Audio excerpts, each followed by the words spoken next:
forum des rédactions du 5 août 2022. Madame, Messieurs, bonjour et merci d'avoir pris une fois encore le rendez-vous du décryptage de l'actualité de cette semaine qui aura été marquée essentiellement par la célébration du 62e anniversaire de l'accession du Bénin à la souveraineté internationale. Et c'est donc à ce sujet que nous consacrerons le débat d'aujourd'hui. Nous allons donc faire le décryptage de la célébration du 62e anniversaire de l'indépendance de notre pays, le Bénin. Et nous aborderons donc plusieurs sujets, les faits qui ont marqué cette célébration, notamment l'inauguration des 3 monuments, si on peut le dire, sinon de 2 monuments, suivis du jardin Mathieu, des jardins Mathieu, où il y a le monument aux dévoués. Et puis nous parlerons également des autres faits qui ont marqué l'événement, le défilé du 1er août notamment, la présence des anciens chefs d'État, la présence des membres de l'opposition, mais également nous aborderons d'autres faits qui aura marqué l'actualité nationale et internationale au cours de cette célébration. Madame, Messieurs, voilà le décor qui est ainsi planté. Nous allons observer une virgule et nous reviendrons pour vous présenter les débatteurs.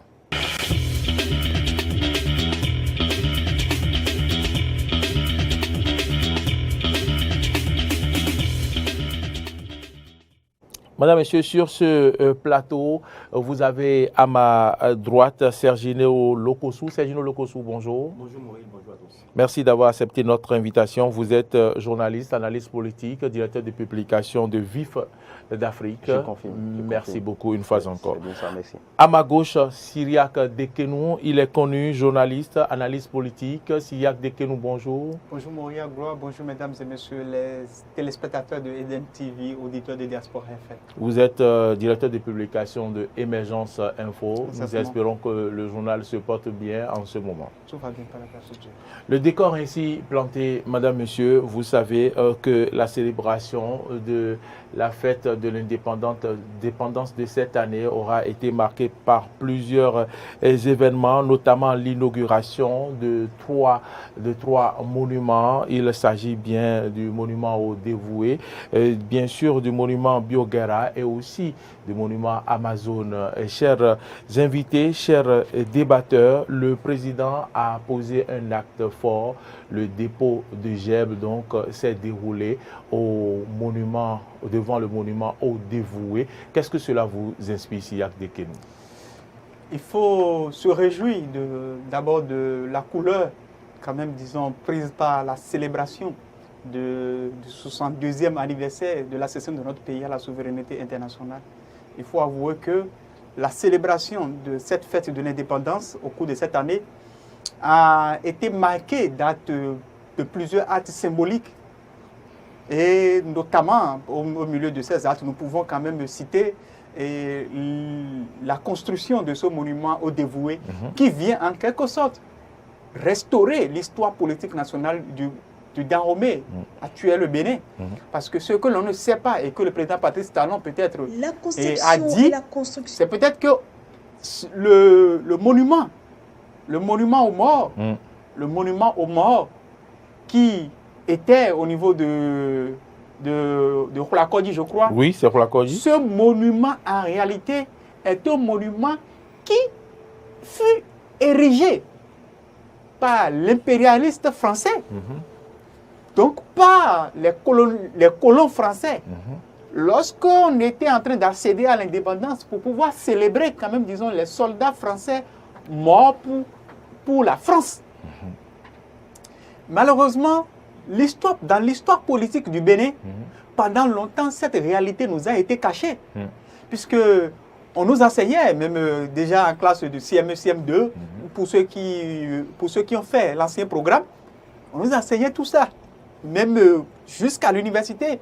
Mais on ne nous a jamais révélé en réalité que ce qui était là, c'était quand même, disons, dédié aux Français. Donc Patrice Talon a voulu restaurer quand même, disons, cette histoire, a voulu restaurer l'honneur de nos vaillants soldats, l'honneur de ceux qui se sont battus pour quand même, disons, la République, l'honneur de ceux qui se sont battus jusqu'à ce que le Bénin puisse obtenir son indépendance. Et ce monument est construit, ce monument au dévoué a également aussi un caractère très important que beaucoup de personnes peuvent peut-être ignorer. C'est le fait que cela rend aussi hommage aux fils et filles du Bénin qui se battent au quotidien. Cela rend hommage aux femmes de nos marchés, aux femmes quand même, disons, aux cultivateurs qui s'échinent pour pouvoir quand même, disons, faire atteindre au Bénin des performances extraordinaires en matière de production agricole. Cela rend hommage aussi à ceux qui se battent pour des libertés individuelles et collectives. Cela rend aussi hommage quand même, disons, à ceux qui aujourd'hui s'échinent, se battent et font tout, font feu de tout bois pour que le Bénin puisse évoluer. Cela rend hommage à ceux qui, à l'extérieur, au niveau de la communauté internationale, célèbrent et élèvent le nom du Bénin. Donc c'est un monument qui, en réalité, aujourd'hui, a quand même, disons, un caractère très particulier. Et nous ne devons pas oublier, là où ce monument a été érigé, ce monument a été érigé à un endroit où avait vécu un homme fort, un grand homme de ce pays, celui qui aussi a favorisé quand même, disons, l'existence de la démocratie béninoise, l'un des pères fondateurs de la démocratie béninoise, à savoir le feu général Mathieu Kérékou. C'est là où il était resté. Mais comme, quand même, disons, ce n'était pas un domaine qui lui appartenait, l'État, à un moment donné, a voulu en faire, quand même, disons, un endroit symbolique. Donc, le jardin de Mathieu, où ce monument a été érigé, est tout un symbole. Nous ne devons que, quand même, disons, féliciter le président Patrice Talon, qui, il faut l'avouer, est en train de marquer progressivement de son empreinte l'histoire politique de notre pays. Et l'irrigation de le fait que, quand même, disons, tous ces monuments soient érigés ne font que rehausser son nom et marquer, quand même, disons, dans le marbre son nom dans l'histoire politique de notre pays. Sergino Lokossou, le 62e anniversaire a été également marqué par un défilé militaire et paramilitaire savamment orchestré, soigneusement orchestré. Ce qui nous intéresse n'est pas le défilé, mais ce qui nous intéresse est plutôt les grands moments de cette célébration, la présence des anciens chefs d'État au cours de ce défilé. Dites-nous, on n'a pas vu Thomas Boniaï depuis 2016 présent à un défilé du 1er août. Je crois que 72e anniversaire du Bénin, ça montre que le pays a grandi à son âge. 62 ans, c'est important dans la vie d'un être humain, dans la vie d'un pays. Je pense que si on laisse de côté le contexte dans lequel cette célébration a été faite, il y a quand même un point qui quand même a touché un certain nombre d'observateurs de la vie politique béninoise, qu'ils soient nationaux ou internationaux, c'est-à-dire il y a une image forte. C'est-à-dire les anciens présidents, c'est vrai que le chef de l'État, il a réussi à battre le rappel de tous ces anciens présidents vivants, on va dire, Soglo et Boni Yahi depuis 2016. On ne l'a plus jamais vu participer à une célébration d'indépendance. Ça montre que véritablement quelque chose a été fait. Et le symbole que moi j'ai souvent l'habitude de soulever quand il s'agit de ces grands moments, c'est le symbole de la jarre trouée. C'est vrai qu'il y a eu une inauguration de grands symboles, Amazon, Bioguerra, et qui sont Bioguerra qui, tout à l'heure on a vu, combattant de la dignité, de la liberté, de la dignité, la jarre trouée voudrait que les descendants de Guézo et de Béanzin bougent de leurs droits cette jarre, qui montre qu'il est un symbole d'unité, à mon avis. Je pense que au-delà de cette image qui nous ont montré les anciens présidents avec le chef de l'État, ça montre qu'il y a une sorte de réconciliation nationale qui est entamée dans le pays. C'est vrai qu'on ne fera pas les choses à moitié. On ne va pas souhaiter que les choses soient faites à moitié. Il faut qu'on aille au-delà. Et après cette indépendance, on a vu également que toute la classe politique a été réunie à ces célébrations, notamment tous ceux qui sont contre le chef de l'État, du moins son système de gouvernance, on va dire, on les a vus, les opposants, on les a vus. On va y arriver. Moi, je pense que essentiellement, c'est de ne pas faire les choses à moitié, notamment au niveau des anciens présidents, c'est d'accompagner le chef de l'État qui est là.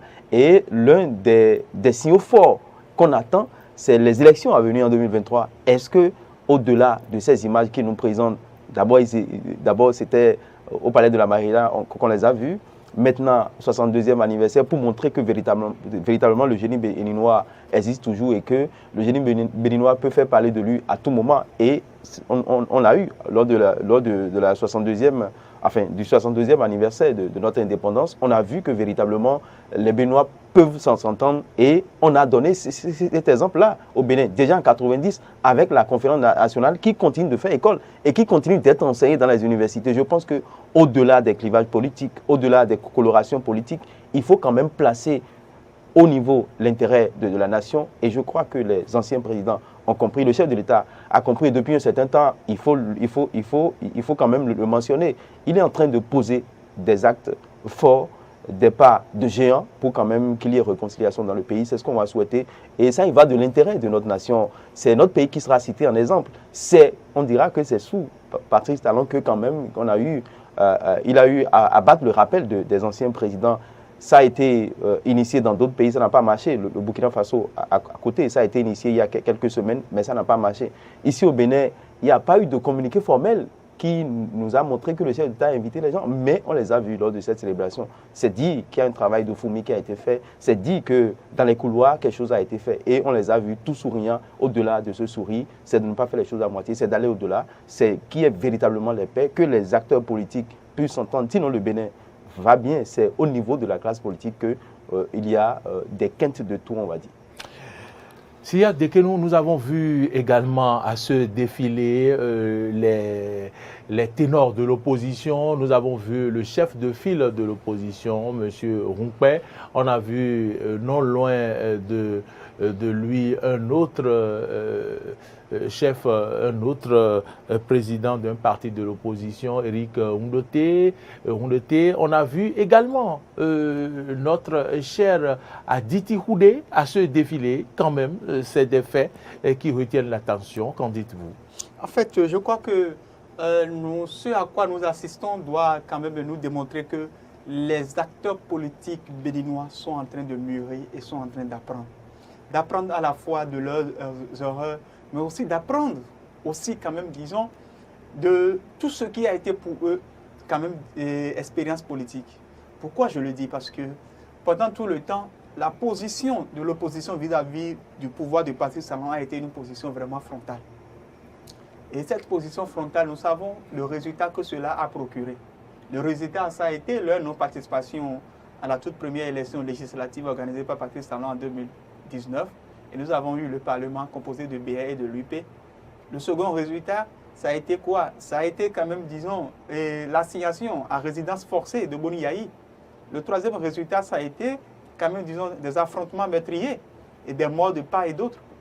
Le quatrième résultat qu'il y a eu, c'est quoi? Ça a été leur non-participation aux élections communales et municipales. Le tout dernier résultat que nous avons eu, ça a été un affrontement suivi de leur non-qualification pour une participation à l'élection présidentielle. Donc, tout cela doit aujourd'hui servir peut-être sans doute de leçon à l'opposition, mais aussi à Patrice Talon, qui sans doute est en train aussi d'apprendre de ses erreurs. Parce que, vous savez, un observateur vraiment de la scène politique béninoise disait la dernière fois que Patrice Talon est en train maintenant de prendre la mesure de la situation. C'est-à-dire qu'il y a des actes que Patrice Talon pose aujourd'hui qui doivent nous montrer que s'il les avait posés peut-être un peu plus tôt, qu'il y a eu des situations auxquelles on n'aurait pas peut-être assisté. Mais peut-être aussi que la rigidité de la classe politique béninoise ne lui aurait pas permis aussi d'atteindre certains objectifs politiques en matière de réforme politique et économique. Mais aujourd'hui, il est sur le chemin. Et n'oublions pas, les fins de mandat sont les périodes les plus délicates pour un chef d'État en exercice. Nous voyons de l'autre côté ce que vit Macky Sall actuellement. Et nous savons aussi très bien que Patrice Talon, ayant été quand même, disons, un bras financier de l'opposition béninoise et même, disons, des pouvoirs successifs depuis des décennies, connaît très bien que cette période transitoire est une période que l'on doit gérer avec délicatesse, sinon le pouvoir s'effrite entre les mains de celui qui est chef de l'État. que l'on voit à Détihouré, qui, de par le passé, s'est montré vraiment rigide et droit dans ses bottes par rapport à la gouvernance du président Patrice Talon à cette fête de l'indépendance, c'est un signe annonciateur de ce qui arrivera quand même, disons, sera au moins mieux que ce que nous avons observé par le passé. Un Éric Rouneté, dont on connaît la position très radicale par rapport à la gouvernance du président Patrice Talon. Mais n'oublions pas, il y a des signes avant-coureurs qui déjà présageaient de ce que ceux-là, ils allaient être présents. Même si Boni Yayi, quelquefois, ne se montre pas trop, le fait que Boni Yayi soit proposé par Patrice Talon pour être le médiateur de la CEDEAO dans la crise guinéenne est déjà un signe d'apaisement. Parce que certains ont fait circuler, je ne sais pas si c'est quand même, disons, vrai ou pas, que Boni Yayi devrait occuper déjà en 2016 un poste au niveau des Nations Unies. Mais que, bon, son pays ne l'avait pas proposé. Peut-être que Patrice Talon aujourd'hui a compris que si très tôt le Bénin avait su proposer à un certain Boni Yayi un poste à l'international qui certainement l'avait occupé, qu'on n'aurait pas eu tout ce à quoi nous avons assisté. Parce que Yayi Boni, c'est un animal politique qui, qu'on le veuille ou pas, veut aussi toujours rester présent. Nicéphore Dieudonné Soglo est reparti jusqu'au lendemain de la fête de l'indépendance pour ses soins qu'il a dû faire reporter pour participer à la fête de l'indépendance. Donc, c'est des signes qui aujourd'hui montrent combien de fois les acteurs politiques sont en train de s'accorder. Parce que le souhait, c'est quoi? C'est que Boni Yayi, Nicéphore Dieudonné Soglo, soient des gens qui fédèrent leur énergie autour, quand même, disons, de leur Benjamin, Patrice Talon, pour l'aider à bien gouverner le Bénin.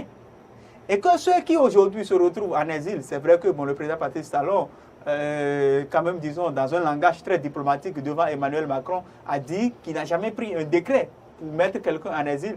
Mais de son côté, il sait très bien pourquoi lui-même par le passé était en exil. Donc il connaît combien de fois la délicatesse et la gestion du pouvoir d'État peut contraindre un certain nombre de personnes qui ne s'y retrouvent pas forcément à être en exil. Cependant, nous avons vu juste au lendemain, juste quand même, disons, le jour même de la visite d'Emmanuel Macron, que des gens ont été libérés.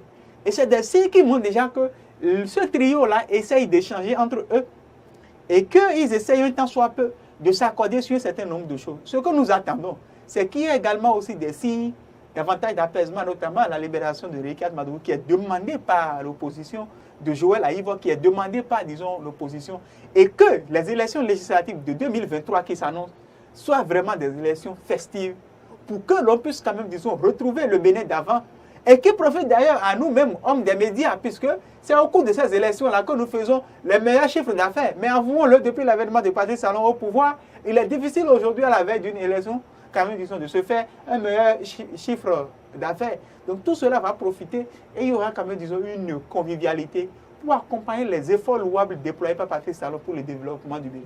Je voudrais rappeler que dans son message adressé à la nation, je parle bien du président Nicéphore Dieudonné Soglo, il a donc fait mention de la libération de certaines personnalités politiques. Il a invité le peuple béninois à la patience.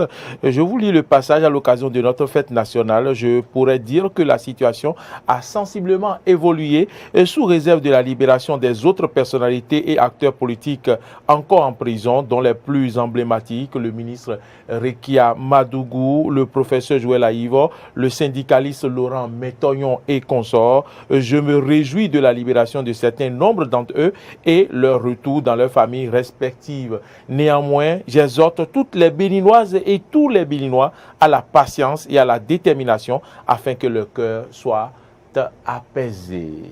Évidemment, le peuple béninois en a besoin, il faut vous le dire, parce que, comme l'a rappelé Cyriaque Dekene tout à l'heure, Rikiat Madougou, Joël Aïvo sont en prison et ils sont quand même des personnalités politiques, ou du moins des personnalités du pays. Et donc, le fait que ces deux soient en prison avec un certain nombre de personnalités que nous ne connaissons pas et qui sont également en prison, et pour des raisons que nous ne maîtrisons pas forcément, mais je crois qu'il faut aller à la réconciliation, à la paix. Quand on le dit, les gens pensent que on parle de la réconciliation après guerre. Non, on n'a pas besoin forcément d'une guerre avant de parler de la réconciliation. Il faut qu'à un moment donné, les fils et filles du pays puissent s'entendre, puissent se réunir, parce que le peuple a besoin, le pays a besoin de tous ses fils. Quoi qu'on dise, le pays a besoin de tous ses fils pour son développement. Je pense aujourd'hui à lire et à écouter ce message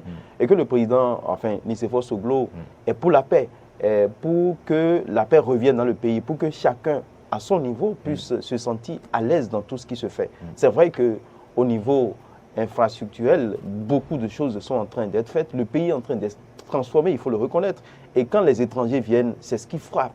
Quand vous allez aujourd'hui à l'aéroport, même si ce n'est pas encore terminé, vous savez, vous sentez qu'il y a quelque chose qui est amorcé. Dans plusieurs quartiers de Cotonou aujourd'hui, dans des zones où vous ne pouvez pas passer, vous pouvez passer aisément. Dans les zones où il y a des braquages à un point fini, aujourd'hui, ça a cessé. C'est vrai que le chef de l'État fait beaucoup, il faut le reconnaître, son gouvernement fait beaucoup, mais sur le plan de la liberté politique, sur le plan de la démocratie, je pense qu'il y a un travail à faire. Et le président Soglo l'a dit, qu'il y a eu, la situation a sensiblement évolué. Donc je crois qu'il y a encore des concessions à faire, il y a des négociations à faire encore pour que tous les Béninois, où qu'ils sont, puissent se sentir à l'aise dans ce qui se fait dans le pays. Moi, je pense aujourd'hui qu'on en a besoin. Et je dis, j'ai écouté un étranger, un Togolais qui me disait la fois dernière, et que même si le chef de l'État ne veut pas partir, qu'il peut laisser tous les partis d'opposition participer aux élections. Qui organise les élections? C'est lui. Qui a les appareils, les organes qui organisent les élections? C'est le chef de l'État. Mais lui, c'est dans une hypothèse où on veut tripatouiller. Donc, on peut laisser les gens participer, mais on sait que c'est toi, tu sais que c'est toi qui vas réussir. Donc, en gros, je pense qu'aujourd'hui, chaque Béninois doit travailler à la paix d'abord parce qu'on a besoin du développement, on a besoin de la paix également parce qu'on n'a pas forcément besoin de coincer des gens, on n'a pas forcément besoin d'arracher des libertés, on n'a pas forcément besoin, pour bien gérer un pays, on n'a pas besoin de tout ça. Pour bien gérer un pays, je pense qu'on a besoin de tout le monde, on a besoin, nous sommes en démocratie comme on l'a dit, et quand le chef d'État enlevait tout à l'heure, sur l'image qui vient de passer, quand il enlevait le panneau de Bioguera, j'ai lu, la couverture, j'ai lu combattant de la liberté et de la dignité. La liberté et la dignité, c'est des mots qui ont des charges.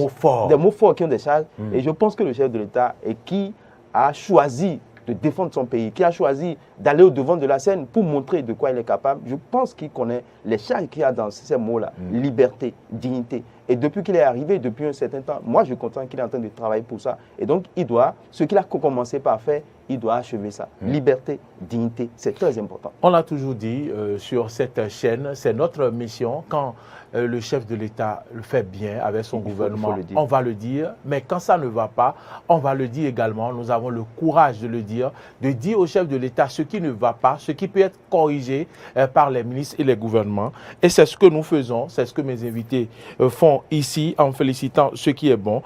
Une chose qui a été très remarquée, c'est l'absence de Candide Azanahi au cours de ce défilé-là. Et ça dit finalement, avec tout ce qu'on voit autour du chef de l'État, l'effort que fait le président pour réunir les uns et les autres, que Candide Azanahi est politiquement mort. J'adresse la question à vous, Siliak Dekenou. Qu'est-ce qui vous fait rire? Qu'est-ce qui vous fait mal? Il faut remarquer que votre question est quand même, disons, à la fois cocasse, mais doit susciter en nous beaucoup de réflexion parce qu'on doit se demander, peut-être que c'est on sent qu'il y a un fils qui manque quand même à l'appel. En fait, peut-être que c'est Patrice, peut-être que c'est Candide Azanahi qui connaît mieux Patrice Talon que tout le monde, qui sait. Vous savez, je pense qu'en 2026, nous saurons si Candide Azanahi est en train d'avoir raison ou pas. Mais je pense quelque part qu'il y a un fait qu'il ne faut pas oublier. C'est le fait qu'on n'a pas forcément, disons, c'est-à-dire chercher à faire l'unanimité avant de pouvoir avancer dans la vie n'est pas une chose aussi évidente que ça. Si vous devez passer l'essentiel de votre temps à attendre que tout le monde vous applaudisse, soyez sûr et certain que vous n'évoluerez pas. Patrice Talon aujourd'hui est en train de poser des actes forts. C'est vrai que Candide Azanahi, lorsque vous le lisez, il tend même, disons, à clochardiser la démarche même, c'est-à-dire de ceux qui aujourd'hui se rapprochent de Patrice Talon.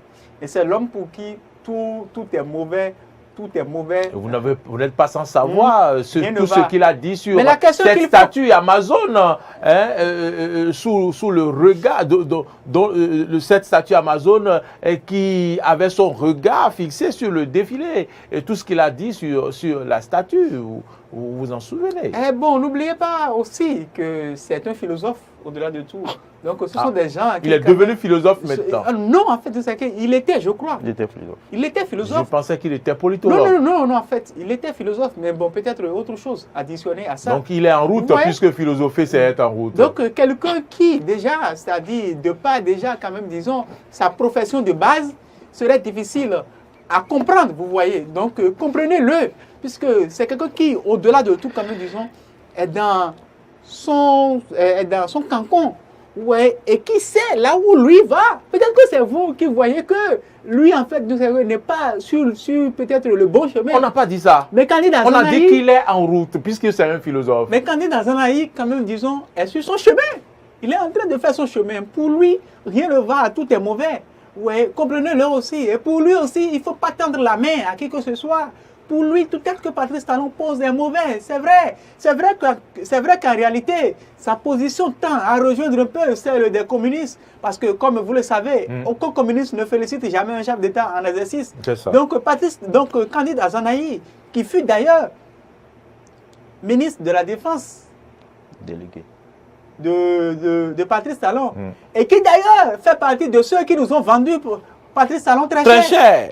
Puisque, en réalité, c'est le choix. Et c'est encore lui qui nous a dit qu'il ira le chercher. C'est candidat Zanaï qui, en ce pays, puisque beaucoup de temps à l'oublier, dans Cotonou et dans le sud du Bénin, c'est lui qui a fait basculer, quand même, disons, le vote en faveur de l'opposition et qui a fait échouer les FCBE jusqu'à ce qu'ils étaient au coude à coude pour la désignation du président de l'Assemblée nationale dans ce pays. Et c'est lui qui, d'ailleurs, nous a promis, pas plus tard qu'il y a de cela un an, un peu plus tôt, qu'il irait chercher Patrice Talon le 6 avril à minuit. Mais ce qui est bizarre, c'est que lorsqu'il sonnait minuit, on n'a vu personne parce que nous autres, on était de l'autre côté. Et puis, on se disait quand même que bon, Patrice Talon irait sans doute, et un candidat Zanaï irait sans doute chercher Patrice Talon. Et on pensait qu'on allait perdre notre président. Donc, tout ça l'a associé et c'est un temps soit peu de le comprendre. Maintenant, analysons aussi les faits. Quel est le réel rôle de candidat Zanaï au sein de l'opposition?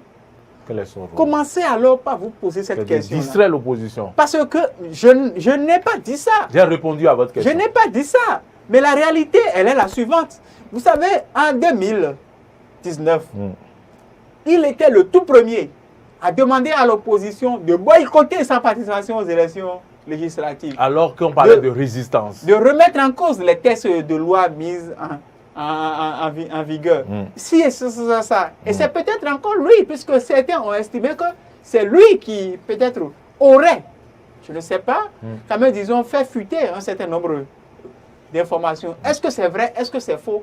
On ne sait pas jusqu'à présent. Mais quelqu'un qui, à chaque fois qu'il s'agit de participer à une élection, lui se prend pour mission de vous dire n'y allez pas. N'y allez pas. C'est lui qui, à chaque fois, à la veille de chaque élection, appelle les forces d'opposition à ne pas y aller et crée un temps soit un peu un cadre de concertation. Résistant en chef. On sait combien de fois il a fait fuiter, il a fait capoter. Et beaucoup ne s'en souviennent plus. Il a fait capoter le jeu d'alliance qu'il devrait y avoir entre FCBE et USL de Sébastien Adjavon. Et comment? En déclarant que l'autre était un vendeur de je ne sais quoi. Et la vidéo a fuité. Sébastien Adjavon, depuis les îles, s'est fâché et s'est retiré de tout. Alors que l'opposition était en train de s'unir pour mettre en place une alliance USL-FCBE ou bien deux forces pour pouvoir aller contre le pouvoir du président Patrice Talon lors des élections natives. Donc, quelqu'un qui déjà joue ce rôle-là, ce rôle à la fois ambigu, complexe, difficile à comprendre et quelquefois même, disons, très lassant. On est en droit de se poser la question par rapport. Donc, nous ne devons pas estimer que tout le monde doit être présent au 1er août avant que, quand même, disons, l'on ne puisse noter qu'il y a des signes d'apaisement. Nous devons, Patrice Talon aura beau libérer tout le monde, même les Ricard Madougou et les joueurs là, ils vont tout le monde.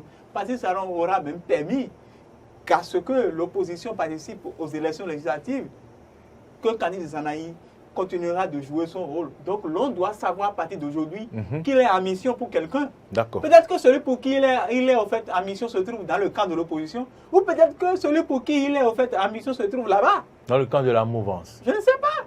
Ou là-bas. Oui, j'ai dit là-bas. Là-bas, c'est là-bas. Sergio Lokosou, est-ce alors le début de la fin de ce qu'on peut appeler décrispation politique?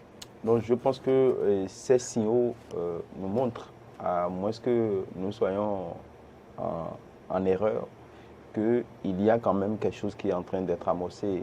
Un président Soglo qui a été très accepte de par le passé. Boni Yahi, on connaissait sa position de par le passé, qui a boycotté toutes les grandes rencontres et qui finalement se sont réunis. Je pense qu'aujourd'hui, on peut quand même dire que ce sont les voies, ou du moins les portes de la décrispation qui sont en train d'être ouvertes au Bénin. Et ce qu'on va souhaiter, c'est qu'on aille au-delà. Et que les actes qu'il faut poser, le chef de l'État qui a commencé, ce qu'il a commencé, il doit achever l'œuvre qu'il a commencé. Et dans un récent écrit que j'ai lu sur sa page il y a 2-3 jours, il disait que d'ici 2026 encore, il va écrire de très belles pages avec nous, peuple béninois. Je pense que ces très belles pages, dans ces belles pages, il y a également la libération de beaucoup de personnes dont je tais les noms. Il y a également que des efforts doivent être faits de part et d'autre au niveau des opposants, au niveau de la majorité au pouvoir, pour véritablement mettre au-dessus de tout l'intérêt de la nation. Le peuple béninois est un peuple pacifique, on le sait. C'est au niveau de la classe politique qu'il n'y a pas encore d'entente, on va dire, mais on n'a pas besoin de s'entendre sur toutes les options de gouvernance du chef de l'État.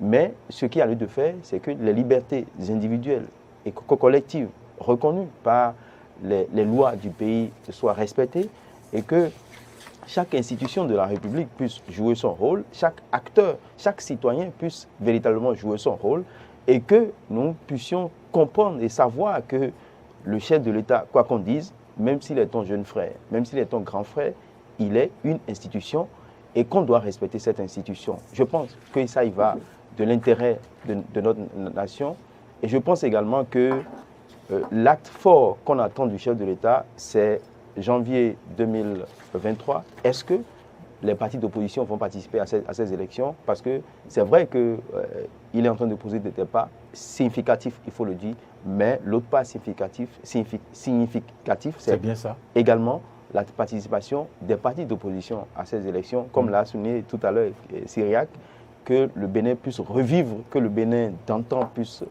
arriver, qu'on ait des élections festives, inclusives, et que les médias puissent également trouver beaucoup d'argent. C'est la période où nous gagnons beaucoup, il faut le dire. Et donc on a besoin de la paix, tout le monde a besoin de se sentir à l'aise dans son pays, qu'on n'ait pas à voyager, à aller à l'étranger avant de rester là-bas et d'insulter tout ce qui se fait dans son pays, qu'on puisse le faire en étant dans le pays, qu'on puisse dire au chef de l'État que telle option n'a pas marché, telle chose n'est pas bonne et qu'il faut changer. On n'a pas besoin de quitter le pays avant de le faire. On n'a pas besoin de quitter le pays avant de dénoncer un certain nombre de choses. On peut rester dans le pays et dénoncer. C'est ça également la liberté. Je pense que le chef de l'État est en train de travailler pour ça et que ceux-là qui pensent que ce qu'il fait n'est pas bon puissent le dire en étant au pays. Sinon, les critiques acerbes, ce sont des gens qui ne sont pas forcément au pays. La plupart ne sont pas au Bénin. La plupart, quand vous allez sur Internet, ceux qui critiquent le gouvernement, ceux qui sont acerbes ne sont pas au pays. Pourquoi il ne peut pas rester au pays et critiquer? Il y a cela 10 ans, 15 ans, on pouvait quand même, les médias pouvaient critiquer le chef d'État. Moi, je me rappelle. Je me rappelle que quand j'étais encore à Le Potentiel, on prenait toute une semaine à critiquer le chef d'État et fortement. Quand vous lisez les articles, c'est pas de la joie. Il y a eu, et dans le même temps, sur Eden TV, dans le même temps où on critiquait une émission mythique, Canflan. Exactement. On critiquait le chef. Ce n'est pas de l'extérieur qu'on faisait Canflan. On critiquait le chef de l'État et les ministres du chef d'État venaient communiquer encore chez nous. Aujourd'hui, vous ne pouvez pas critiquer les options du chef d'État. Il faut qu'on en arrive là. Il faut que les médias puissent jouer véritablement leur rôle de critique. Il faut critiquer. faut pas que tous les médias puissent accompagner, puissent applaudir. Il faut qu'il y ait des médias qui puissent critiquer, rester dans le pays, qu'on ne leur donne pas, qu'on ne leur impose pas un certain nombre de choses, mais qu'ils aient la liberté de critiquer. Il y en a encore dans plusieurs autres pays du continent. Quand vous allez au Burkina, Ouakatira, il y a beaucoup de sites internet, ils sont très acceptés contre le pouvoir. En Côte d'Ivoire, un peu partout. Au Sénégal également, il y a des médias sénégalais qui sont très acceptés contre le pouvoir. Mais au Bénin, ce sera à vos risques et périls. Mais au Bénin, c'est à tes risques et périls. La rage est là et vous guette à tout moment. On peut revenir. Et c'est ça qui fait la vitalité de la démocratie, que la presse béninoise puisse véritablement jouer son rôle, puisse être critique. Aujourd'hui, ça fait que les partenaires ne viennent plus vers nous parce qu'ils se disent, vous n'êtes plus critique, vous accompagnez seulement. Est-ce que véritablement tout ce que le chef d'État fait est bon? Non, ce n'est pas bon. Il faut avoir le courage de critiquer, de dire, pas critiquer pour insulter. Le chef d'État a une institution, critiquer pour montrer. Quand on critique, pour aider à mieux faire, à corriger ce qui ne va pas. C'est notre mission. Je voudrais rappeler que j'ai sur ce plateau 2 analystes politiques et qu'il y a un fait quand même qui a marqué également la célébration du 70e anniversaire, qui n'est pas un fait habituel, qui est peut-être passé inaperçu. Le peuple béninois s'attendait à un discours à la nation du chef de l'État, comme d'habitude la veille du 1er août, mais on n'a pas eu de discours. Est-ce que c'est parce que le chef de l'État a déjà fait beaucoup de discours lors des inaugurations de ces monuments-là? Pourquoi il n'y a pas eu un message à la nation, puisqu'on entendait dans l'opinion publique peut-être qu'il y a une surprise qui attendait les Béninois, que le chef de l'État allait demander la libération des personnes politiques, les détenus politiques, la veille du 1er août. Est-ce exprès qu'il n'y a pas eu ce discours? Comment appréciez-vous le fait qu'il n'y a pas eu un discours le 31 juillet? Non, je pense que même si ce n'est pas un acte prescrit par la Constitution, que c'est un acte quand même, disons, élémentaire qui a toujours couronné la célébration de chaque fête d'indépendance. Le discours sur l'état de la nation, il faut le rappeler à nos téléspectateurs, c'est un discours bilan où le chef de l'État vient et présente le bilan, quand même, disons, de ce qu'il a fait, le chemin parcouru aussi. Vous voyez, c'est vrai que c'est un discours qui est plus ou moins différent par rapport au discours que le chef de l'État prononce, le discours annuel devant la représentation nationale. Mais c'est un discours qui, quand même, est très important, puisque avant lui, beaucoup l'ont fait. Pourquoi déroger à la règle? Je pense que c'est comme peut-être la banalisation d'un fait. On met le drapeau du Bénin à l'envers, et puis on a observé ça, ça dit un peu partout. Et cela s'observe, ou bien, sur peut-être des documents officiels, la façon dont le vert, le jaune ou le rouge est aligné, cela ressemble plus ou moins au drapeau malien. Et c'est un fait qui bon, c'est-à-dire, on banalise ça, mais non. C'est des faits qui, à la fois, sont symboliques et sont des faits qui font entretenir l'histoire politique du Bénin. Il y a ce qu'on appelle, disons, la loi écrite et la loi non écrite. Il y a l'esprit de la loi aussi. Donc, il y a les habitudes. Il y a également aussi les habitudes protocolaires. Qu'on peut ériger en règle. Il y a les habitudes protocolaires et diplomatiques. C'est ça. Et qui ne peuvent en aucun cas, quand même, disons, disparaître parce que peut-être un chef de l'État, pour son bon vouloir, estime. C'est vrai que lorsque l'on se met peut-être dans une position partisane, en soutien du régime, on peut se dire, oui, dans la même semaine, Patrice Talon a reçu Emmanuel Macron. Il a fait des discours. A fait 3 discours en inaugurant, quand même, disons, Bioguera. 3 monuments. Le monument de Bioguera, le monument des Amazones, le monument au dévoué. Donc, c'est des et que c'est tout à fait normal. Et les gens peuvent même, en continuant dans cette banalisation, dire que non, ce n'est peut-être pas écrit et peut-être tout ça. Moi, je crois, si je ne me trompe pas, c'est vrai que ce n'est pas écrit, si je ne me trompe pas. Je le dis peut-être, mais qui devrait le faire parce qu'avant lui, tout le monde le faisait. Et ce discours-là est un discours d'ailleurs que beaucoup attendent. Puisque lors de la célébration de cette fête-là du 1er août, le chef de l'État ne prononce pas de discours. J'ai vu que sur sa page, il a essayé un temps soit peu de se rattraper en quelque sorte. Ah oui? À travers un message, vous voyez, à travers un message, quand même, disons, à la nation et autres là. Mais cela ne devait pas être le cas. Et cela a essayé de le faire, même si des gens soutiens du régime, ou bien partisans, ou bien fanatiques, vont peut-être essayer de nous faire comprendre que non, que ça n'a rien à voir avec ça. Je crois que, quelque part aussi, il a eu le retour, puisque c'est la seule chose que les gens ont reproché à la célébration de cette fête du 1er août. Et je sais que Patrice Talon est un homme qui est à l'écoute et qui suit très bien ce qui se passe à la fois sur les réseaux sociaux, mais aussi sur les masses médias. Donc ça a été une erreur. Moi, je pense que ce n'est pas bien. Il ne faut pas que cela se répète encore une autre fois. C'est un fait que l'on ne doit pas ignorer, puisque nous, pour nous, les hommes des médias, on attendait ce discours-là pour pouvoir analyser ce discours-là, puisque les discours tenus par le passé ont été des discours qui, pour la plupart, annonçaient l'espérance, annonçaient combien de fois nous allons souffrir pendant un petit bout de temps, mais pour pouvoir avoir la satisfaction que l'on attendait atteindre certains objectifs.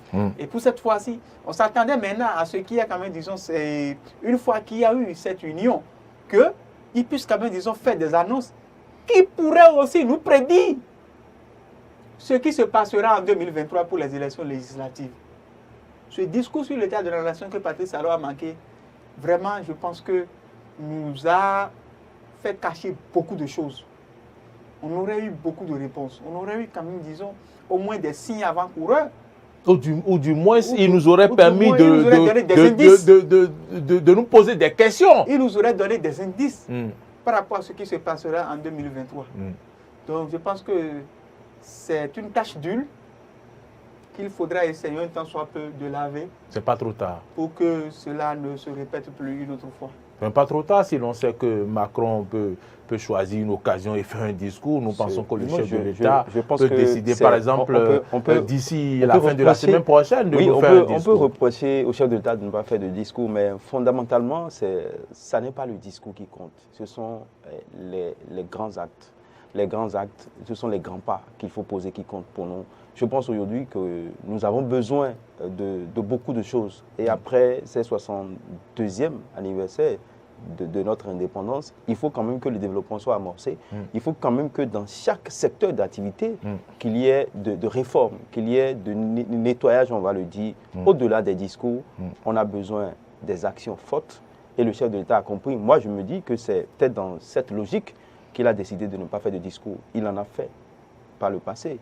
Et donc je pense aujourd'hui que c'est les actions qui comptent, ce n'est pas la parole. Il faut qu'à un moment donné, on puisse joindre l'acte à la parole. Les discours qui sont prononcés lors de ces grandes manifestations sont analysés par les journalistes. Après ça, qu'est-ce que ça produit comme effet? C'est là l'autre paramètre qu'il ne faut pas négliger. C'est vrai que c'est une tradition qui se répète. C'est vrai que c'est quelque chose qu'on ne doit pas négliger. Mais au-delà, il faut qu'à un moment donné qu'on puisse dire est-ce que ça a produit ces effets, ces nombreux discours qu'on connaît où on parle bien du pays, où on parle des actions qu'on veut engager, où on parle d'un certain nombre de choses. Mais en réalité, sur le terrain, on ne voit pas. Aujourd'hui, sur le terrain, il y a quelque chose qui est remarqué. Nous voulons que le chef de l'État puisse continuer dans cette lancée, produire pour nous, faire des choses importantes, des choses remarquables dans le pays pour sidérer tout le monde, mais également que dans le panier de la ménagère, qu'on puisse sentir que véritablement ça va dans le pays. Parce que nous sommes un peuple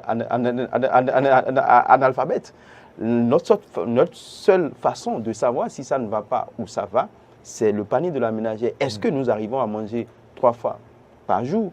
Est-ce que les conditions sont favorables pour que chacun puisse vivre véritablement dans le pays? C'est ça qui est important. L'important, c'est ça, à mon avis. L'important, ce ne sont pas les discours politiques. L'important, ce sont les actions, les faits majeurs. Ce sont des actes qu'il faut poser pour la réconciliation, pour la liberté, pour permettre à tout un chacun de bénéficier du pays. Et pour également que les prisonniers politiques, le chef d'État l'a dit, il n'y a pas d'exilés politiques, mais les prisonniers politiques, ceux-là qui ont encore le nom de prisonnier politique puissent ne plus avoir ces noms-là. Et quand vous voyez la classe politique, lors de ce 62e anniversaire, on se dit, est-ce que ce n'est pas pour aller négocier des choses? Est-ce que ce n'est pas pour montrer au chef de l'État qu'on a véritablement besoin de la paix? Non, c'est vrai, il faut aller au-delà.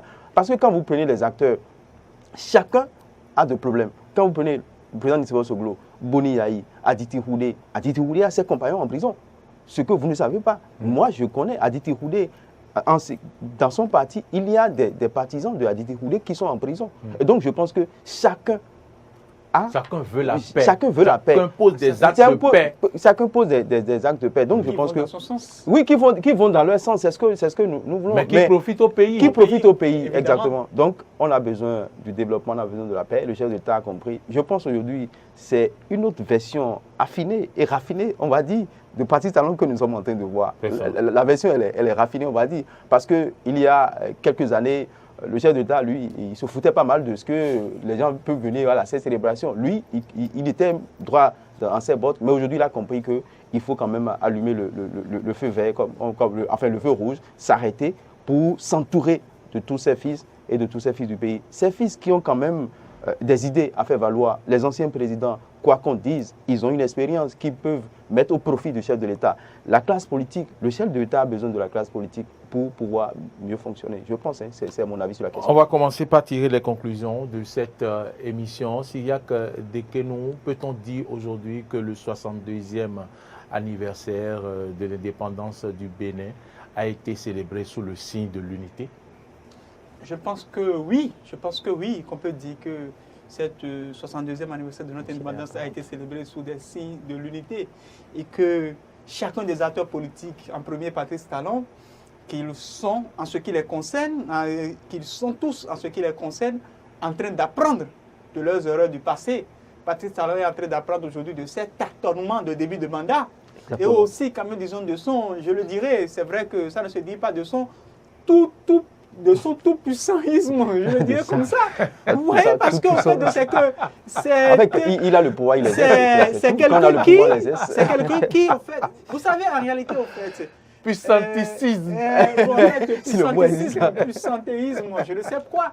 Mais c'est le Agbono national. Vous savez, en fait, c'est difficile pour quelqu'un qui déjà est imbu de sa personne et qui a eu une si forte réussite en matière d'affaires pour se construire une carrière d'homme d'affaires réputé, comme ça, de venir au pouvoir et de se soumettre peut-être, disons, aux exigences quelque peu... Pour ne pas dire aux caprices. Quelque peu capricieuses, puisque en fait, je veux le dire, pour se soumettre aux exigences quelque peu capricieuses des gens qu'il a fabriqués, des gens qu'il a financés pour qu'ils quand même, disons, soient dans l'arène politique. Pour qu'ils aient un nom. Vous voyez, pour qu'ils soient dans l'arène politique. Donc pour quelqu'un comme lui, ça a été difficile. Mais ce qu'il a oublié, c'est quoi? C'est le fait que c'est la même cause qui produisent les mêmes effets.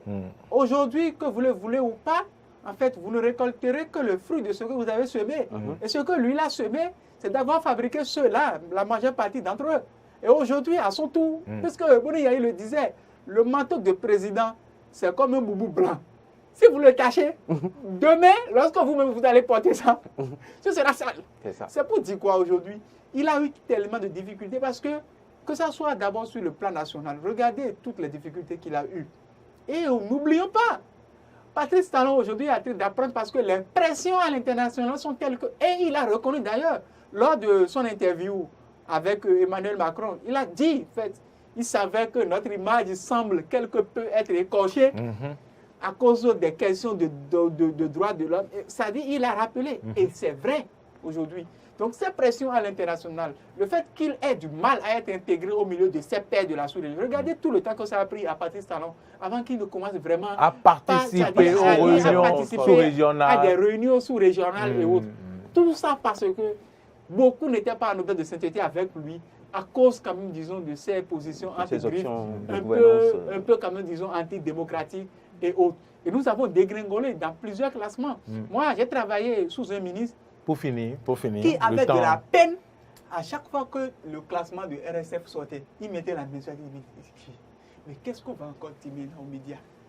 Parce que ça dit que... Et ça le mangeait, quoi. Il était dans une position inconfortable. Donc, vous voyez que les classements à l'international, les dégringolades, même le Millennium Challenge qu'on ne nous a pas reconduit parce qu'on a dit que nous ne respectons plus des questions liées aux droits de l'homme. Ce sont des éléments qui, sans doute, ont contribué quand même, disons, à anoblir davantage quand même, disons, la pensée de Patrice Talon par rapport à la gouvernance d'un État. Et soyons heureux, puisque nous n'avons pas un chef de l'État sous, qui sans doute a appris de ses erreurs. Absolument. Et que l'opposition, elle aussi, apprenne de ses erreurs. Parce que cette opposition-là, je l'ai dit une fois, Nous avons eu, Vous allez finir. les années antérieures, une Vous opposition allez finir, irresponsable qui n'a pas su, malheureusement, sans pour autant manquer de respect à ceux qui la composent, qui n'a pas su prendre la mesure de la situation. Lorsque vous avez devant vous quelqu'un qui peut-être non, c'est que est quelqu'un qui peut-être non, c'est que est un pro-masse, vous utilisez les idées pro-masse pour l'affronter ou bien qui dépassent pro-masse pour l'affronter. Et ils sont restés là, dans leur tâtonnement, dans leur division. Non, on ne veut pas s'unir, tels ne veulent pas rester au milieu tel, jusqu'à ce qu'au sein d'eux-mêmes, on prend des éléments pour les combattre, pour les empêcher. Donc aujourd'hui, tous sont en train d'apprendre. C'est heureux pour le Bénin que nous sommes en train de construire. Et moi, quand même, disons, je reste observateur qui veut voir ce qui se passera en 2023. C'est fini déjà pour cette émission, mais vous n'allez pas partir sans que je ne vous accorde 30 secondes. Non, 30 secondes, c'est d'appeler tous les Béninois à la paix, d'appeler la classe politique à la paix.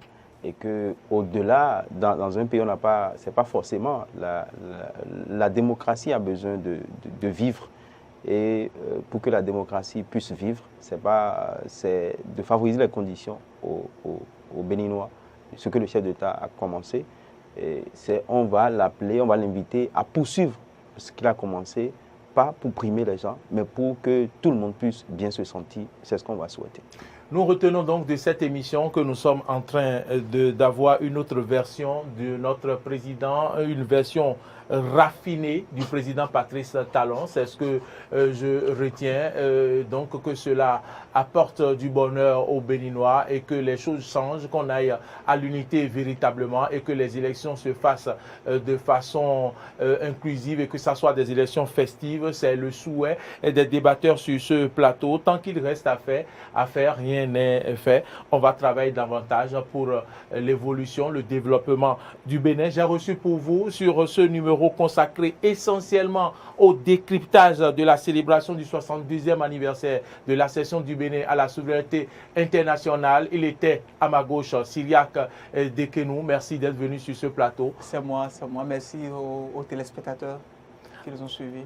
À ma droite, c'est Sergino Lokozou. Merci à vous, Sergino, pour vos analyses. Merci aux amis téléspectateurs et à tous les acteurs politiques qui ont suivi cette émission. Vous qui nous avez suivis, on vous remercie infiniment. Merci de partager cette émission sur les réseaux sociaux. Merci de liker et surtout, merci de nous faire parvenir vos commentaires, vos critiques. Et bonne suite de nos programmes sur Eden TV et à la semaine prochaine.